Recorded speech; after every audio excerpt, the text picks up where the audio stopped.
So అందరికీ నమస్కారం. ఈ వీడియోలో 6th క్లాస్ యొక్క 18వ పాఠ్యాంశం అనేటువంటి దేవుని యందు భక్తి మరియు ప్రేమ.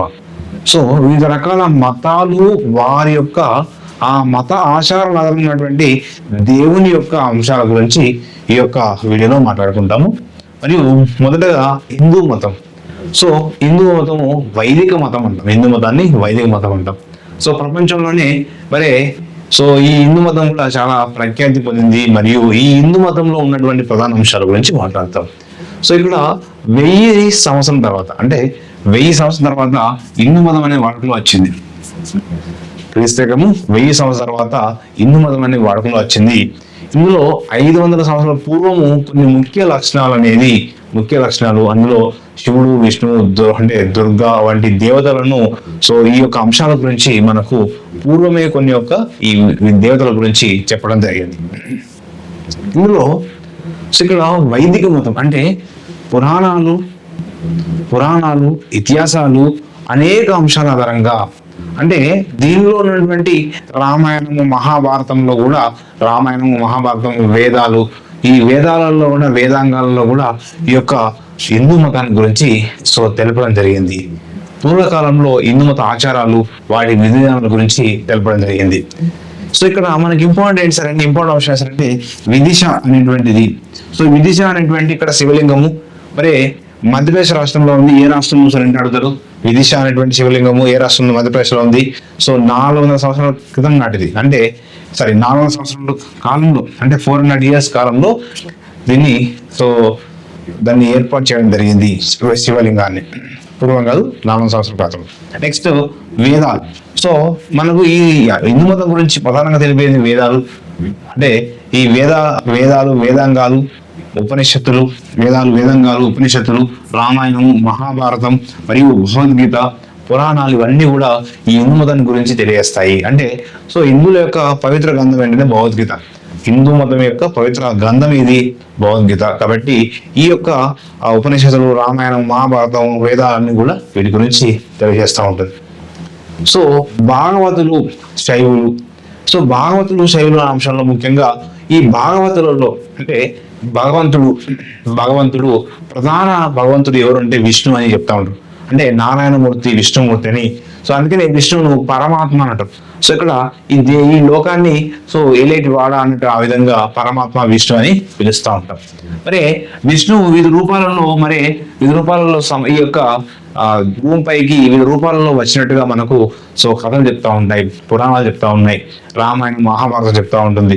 రాముడు కృష్ణ రూపంలో, మరి విష్ణువే వివిధ రూపాలలో వివిధ దుష్టశక్తులను అంటే నిర్మూలన చేయడం కోసం వచ్చినాడని చెప్పేసి మనకు కథలు చెప్తా ఉన్నాయి.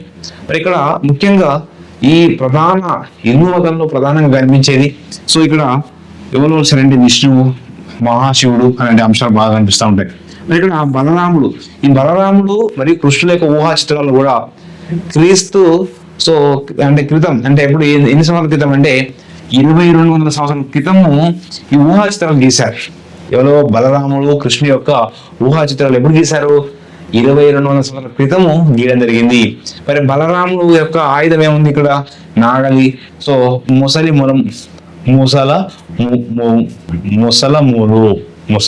మూలు అనేటువంటిది అంటే బలరాముడి. నెక్స్ట్ కృష్ణుడి యొక్క చక్రము, శంఖము, ఖడ్గములను ధరించిన కృష్ణుడు చక్రము, శంఖము, ఖడ్గములను. సో బలరాముడు నాగలి, ముసలములు అనేటువంటిది. సో ఇది ప్రధానంగా మనం చూడొచ్చు. తర్వాత బుద్ధుని యొక్క అందమైనటువంటి విగ్రహాలు ఏ ప్రాంతాల్లో ఉన్నాయి? సో తెలంగాణ రాష్ట్రంలో చూసినప్పుడు బుద్ధుని యొక్క అందమైన విగ్రహాలు, అంటే బౌద్ధ మతమైనటువంటి ప్రతిమలు ఎక్కడెక్కడ ఉన్నాయి అంటే నెలకొండపల్లిలో ఉన్నాయి, ఇక్కడ నెక్స్ట్ పనిగిరిలో ఉన్నాయి. చాలా ఎగ్జాంపుల్ ఏమవుతారంటే తెలంగాణ రాష్ట్రంలో బుద్ధుని యొక్క అందమైన విగ్రహాలు ఏ ప్రాంతాల్లో ఉన్నాయి? నెలకొండపల్లిలో ఉన్నాయి, పనిగిరిలో ఉన్నాయి. నెక్స్ట్ ఆంధ్రప్రదేశ్ లో మరి బుద్ధుని యొక్క ప్రతిమలు ఎక్కడ ఏ ప్రాంతంలో ఉన్నాయి సరే అంటే అమరావతి. ఎక్కడండి? అమరావతి. నాగార్జునకొండ. నెక్స్ట్ జగ్గయ్య కోట, బట్టిప్రోలు ప్రాంతాలలో ఈ యొక్క బుద్ధుని యొక్క అందమైన విగ్రహాలు, బుద్ధుని యొక్క ప్రతిమలు అక్కడ మనకు కనిపిస్తూ ఉంటాయి. నెక్స్ట్ కథకులు, అంటే ఈ యొక్క హిందూ మతంలో ఉన్నటువంటి ప్రధానాంశాల్లో కథకులు పురాణాలు, రామాయణము, మహాభారతము, ఇవన్నీ కూడా ఈ యొక్క హిందూ మత ప్రచారంలో భాగంగా, హిందూ మత విధానం గురించి తెలవడంలో భాగంగా ఇవన్నీ కూడా పనిచేస్తూ ఉంటాయి. అంటే రామాయణము, రాముడు, సో ఇక్కడ రాముడు, సీత, లక్ష్మణదేవి అంటే సీతాదేవి మరియు రావణాసురుడు జరిగినటువంటి పరిణామము, నెక్స్ట్ మహాభారతంలో శ్రీకృష్ణుడు అర్జున్ యొక్క విధి విధానము, మరి శివుడు ఇక్కడ చూడండి, శివుడు విష్ణు కథలను ఏమంటారంటే పురాణాలుగా చెప్తారు. ఏమంటారు? శివుడు యొక్క విష్ణు కథలను పురాణాలుగా చెప్తారు. మరి దుర్గామాత ఇవన్నీ కూడా హిందూ మతమైనటువంటి సంప్రదాయాలు మరియు సంస్కృతులు. మరి బుద్ధుని యొక్క కథలను ఏమంటారు అంటారు? ఎగ్జామ్ అంటే బుద్ధుని కథలను ఏమంటారు? జాతక కథలు అంటారు. ఏమంటారండి? బుద్ధుని యొక్క కథల్లో జాతక కథలు అంటారు.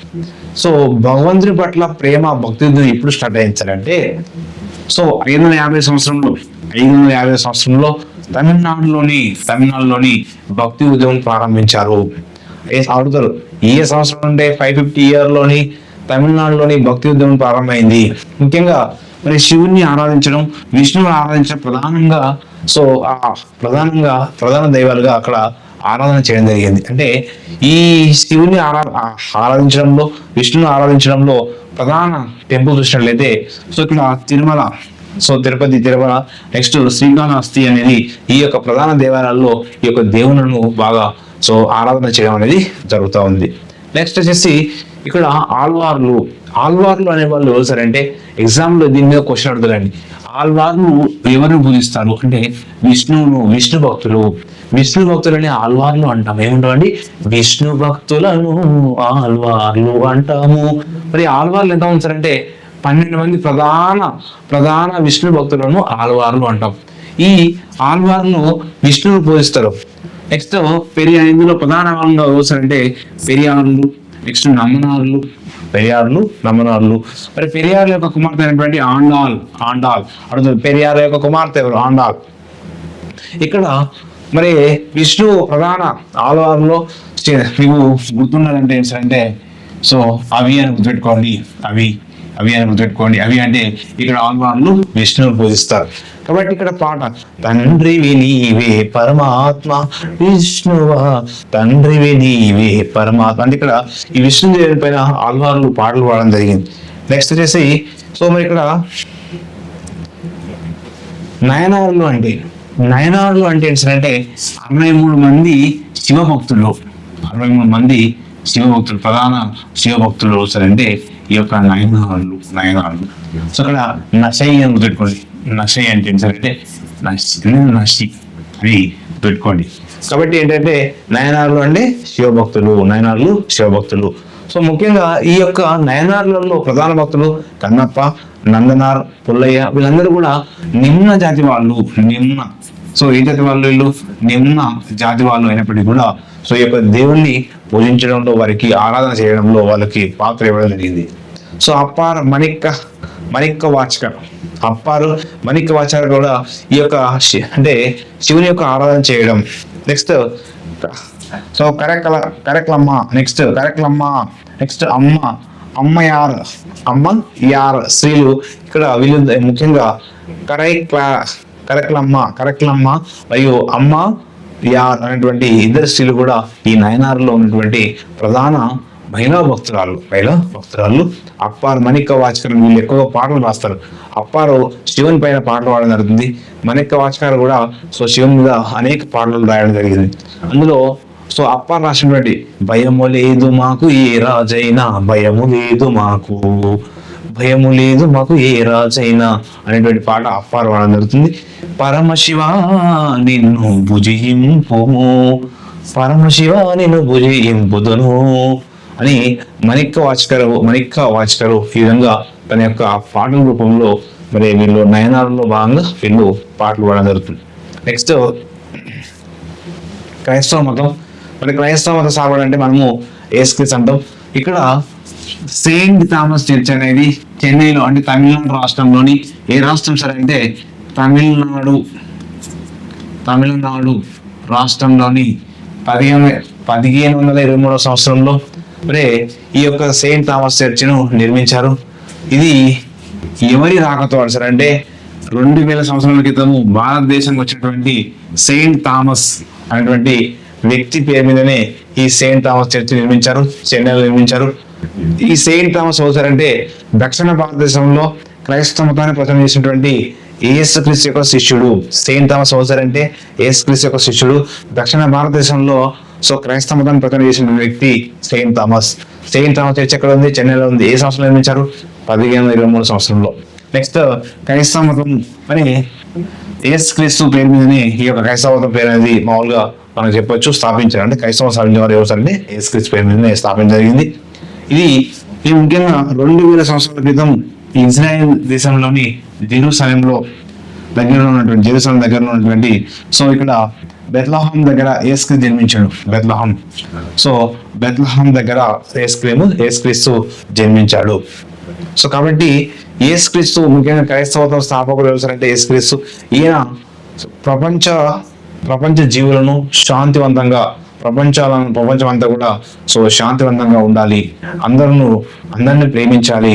సో ఇక్కడ దెబ్బకు దెబ్బ కాకుండా సో అందరినీ సహకార భావంతో ముందుకెళ్ళాలని చెప్పేటువంటి సో ఎవరు సార్ అంటే యేసుక్రీస్తు. ముఖ్యంగా ఈయన బెత్లెహేమ్లో జన్మించిన తర్వాత ఈయన అనేక కీర్తనలు చెప్పడం జరిగింది, అనేక కీర్తనలు పాడడం జరిగింది. సెరిమన్ ఆన్ ద మౌంట్ అనేటువంటి సో ఈ యొక్క పర్వతం పైన సెరిమన్ ఆన్ ద మౌంట్ పైన అనేక వాచకాలు చెప్పడం జరిగింది. నెక్స్ట్ ఇస్లాం మతం. సో ఇస్లాం మత స్థాపకుడు మహమ్మద్ ప్రవక్త. ఎవరండి? ఇస్లాం మత అంటే మహమ్మద్ ప్రవక్త. ఈయన క్రీస్తకము 570 సంవత్సరంలో మహమ్మద్ ప్రవక్త సౌదీ అరేబియాలోని మక్కాలో జన్మించాడు. ఎక్కడ జన్మించాడు? సో మనకి గుర్తుపెట్టుకుని మక్కాలో జన్మించాడు. మహమ్మద్ ప్రవక్త. సో కాబట్టి మహమ్మద్ ప్రవక్త ఈ మహమ్మద్ ప్రవక్తను అంటే అల్లా దూత అంటే అల్లా దూతగా ఆయనను మహమ్మద్ ప్రవక్తను పిలుస్తారు. అల్లా దూతగా ఎవరిని పిలుస్తారు అంటే మహమ్మద్ ప్రవక్త. ఈయన ముఖ్యంగా ఈ ఇస్లాం మతం యొక్క పవిత్ర గ్రంథం ఖురాన్ అయితే సో క్రైస్తవ మతం యొక్క పవిత్ర గ్రంథము బైబిల్. ఇది క్రైస్తవ మతం యొక్క పవిత్ర గ్రంథము బైబిల్. సో ఇస్లాం మతము పవిత్ర గ్రంథము సో ఖురాన్ అండి. సో అల్ పలిహా అనేటువంటి సో ఈ యొక్క కీర్తన దానిలో ఉన్నటువంటి ప్రధాన అంశాలు. మరి కేరళలోని సో భారతదేశంలో మొట్టమొదటి మసీద్ అంటాడు కేరళలోని చెరమాన్ మసీదు. చాలా ఇంపార్టెంట్. భారతదేశంలోని సో మొట్టమొదటి మసీద్ అంటే కేరళలోని చెరమాన్ మసీదు. ఇది ఇండియాలోని మొట్టమొదటి మసీదుగా సో ప్రచారంలో రావడం జరిగింది. ఏ సార్ అంటే చెరమాన్ మసీద్. ఏ రాష్ట్రంలో ఉంది? కేరళ రాష్ట్రంలో. ఓకేనా? ఇది మనకున్నటువంటి ప్రధాన అంశాలు. అంటే వివిధ మతాల యొక్క వాళ్ళ ఆచారాలు, వ్యవహారాలు, వారి యొక్క పవిత్ర గ్రంథాల గురించి మనం ఈ వీడియోలో మనం మాట్లాడుకుంటాం. ఓకేనా? నెక్స్ట్ అది తర్వాత ఎవరో భయం లేదు మాకు ఏ రాజు అయినటువంటి అంశాన్ని ఎవరు చెప్పారంటే అక్బర్. ఆ విధంగా మన క్వశ్చన్ కూడా ఒక్కోసారి అడగచ్చు. కాబట్టి నయనాలని అడిగే అవకాశం. నయనాలు ఎంతమంది? 63 మంది. వీళ్ళు ఏ భక్తులు? శివ భక్తులు. ఓకేనా? నెక్స్ట్ ఆల్వార్లు ఎంతమంది? 12 మంది. సో వీళ్ళు విష్ణు భక్తులు. ఆల్వార్లు విష్ణు భక్తులు. ఓకేనా? నెక్స్ట్ వచ్చేసి సో మనకు 550 సంవత్సరంలో తమిళనాడులోని భక్తి ఉద్యమం ప్రారంభమైంది. ఏ రాష్ట్రంలో ప్రారంభమైందంటే భక్తి ఉద్యమం తమిళనాడు రాష్ట్రంలోని ప్రారంభమైంది. సో బుద్ధుని యొక్క జాతకథలను ఏమంటారు? సో బుద్ధుని యొక్క కథలను జాతకథలను పిలుస్తారు. బుద్ధుని యొక్క కథలను జాతకథలని పిలుస్తూ ఉంటారు. సో అది ఇంపార్టెంట్. నెక్స్ట్ తెలంగాణలోని అందమైన బౌద్ధ విగ్రహాలు ఎక్కడ ఉన్నాయి సార్ అంటే నెలకొండపల్లి, పనిగిరి అనేది చాలా ఇంపార్టెంట్ అది. ఓకేనా? నెక్స్ట్ ఇంకా ఇంపార్టెంట్ ఏంటి సార్ అంటే సో విదిశ అనేది ఏ ప్రాంతంలో ఉందంటే మధ్యప్రదేశ్లో ఉంది. ఇది ఒక శివలింగం. సో 400 సంవత్సరం మధ్య కాలంలో ఇక విదిశను సో అక్కడ మనకు కనిపిస్తూ ఉంటుంది. ఏ రాష్ట్రం అంటే మధ్యప్రదేశ్ గుర్తుపెట్టుకోవాలి. చాలా ఇంపార్టెంట్ అది. సో ఇది మనకు ఉన్నటువంటి దేవుని యందు భక్తి మరియు ప్రేమ అంశంలో ఉన్నటువంటి ప్రధాన అంశాలు. Thank you to all.